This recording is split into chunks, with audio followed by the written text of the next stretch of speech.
Price Lord, எல்லாரும் எப்படி இருக்கிறீங்க? இன்னைக்கு ஒரு கருத்தை நம்ம பார்க்க போறோம். நிஜமான சொத்து எது? ஒரு டிஃபிகல்ட்டா இருக்குல்ல, யோசிக்கிறீங்களா? நான் சொல்லிடுறேன். உங்களிடம் இருக்கும் பணத்திற்காக உங்களை ஒருவர் மதிக்கிறார் என்றால் அந்த மதிப்பு குப்பைக்கு சமமானது. நல்லா புரிந்து கொள்ளுங்கள். உங்களிடம் ஒன்றுமே இல்லாத போது உங்களோடு உறவாடுகிறவர்கள் தான் நிஜமான உண்மையான சொத்து அப்படி என்று சொல்லி நம்ம பார்க்கிறோம். பணம் இருந்தா நிறைய பேர் நம்ம கிட்ட வந்து ஒட்டிக்கிருவாங்க. அதே பணம் இல்லைன்னா நம்மள குப்பையில தூக்கி எரிஞ்சு போடுற மாதிரி எரிஞ்சு போடுவாங்கங்க. அதுதான் நிஜமான சொத்து. ஒன்றுமே இல்லாத போது உங்க கூட யாரு இருக்கிறாங்கன்னு நீங்க உட்கார்ந்து யோசிச்சு பாருங்க. நீங்க குடுக்கறவங்க எல்லாம் உங்களை நேசிக்கலாம். குடுக்கறத கொஞ்சம் நிப்பாட்டி பாருங்க. அப்பதான் உண்மையானது யாரு அப்படிங்கறத நம்ம கண்டுபிடிக்க முடியும். ஒரு மனிதன் விழாமல் வாழ்ந்தான் என்பது பெருமை அல்ல. அதாவது அவன் எப்பவுமே கீழே விழலங்க, சரிசமமா லைஃப நடத்திக்கிட்டு இருக்கிறான் அப்படிங்கிறது ஒண்ணு பெருமை அல்ல. விழுந்த போதெல்லாம் எழுந்தான் என்பதுதான் பெருமை.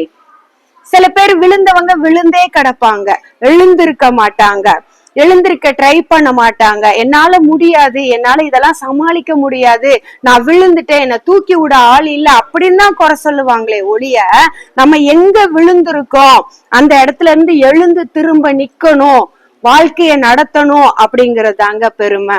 இதுக்கு பைபிள்ல ஒரு வசனம் உங்களுக்கு அருமையா கொடுக்கப்பட்டிருக்கிறது. நான் உங்களுக்காக வாசிக்கிறேன், கேளுங்க. சங்கீதம் 27:10 என் தகப்பனும் என் தாயும் என்னை கைவிட்டாலும் கர்த்தர் என்னை சேர்த்து கொள்ளுவார். ஒருவேளை நீங்க யோசிக்கிறீங்களா, எல்லாராலும் நான் கைவிடப்பட்டுட்டேன், பணம் என்கிட்ட கோடிக்கணக்குல லட்சக்கணக்குல ஆயிரக்கணக்குல என்கிட்ட இருந்துச்சு, அப்ப என்னை சுத்தி ஃப்ரெண்ட்ஸ் எல்லாம் இருந்தாங்க, இப்ப பணம் எல்லாம் காலி ஆயிடுச்சு, எல்லாரும் என்னை விட்டுட்டு போயிட்டாங்க, யாரும் என் கூட இருக்கல அப்படின்னு நினைக்கிறீங்களா? நான் விழுந்து போயிட்டேன், என்னை தூக்கி விட ஆள் இல்லைன்னு நீங்க நினைச்சுக்கிட்டு இருக்கிறீங்களா? ஃப்ரெண்ட்ஸ், இன்னைக்கு இந்த வீடியோ உங்களுக்காக தான்.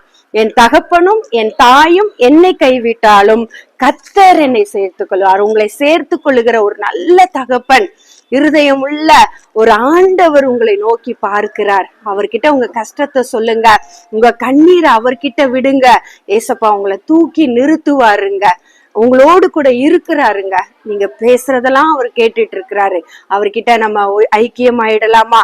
God bless you. Thank you.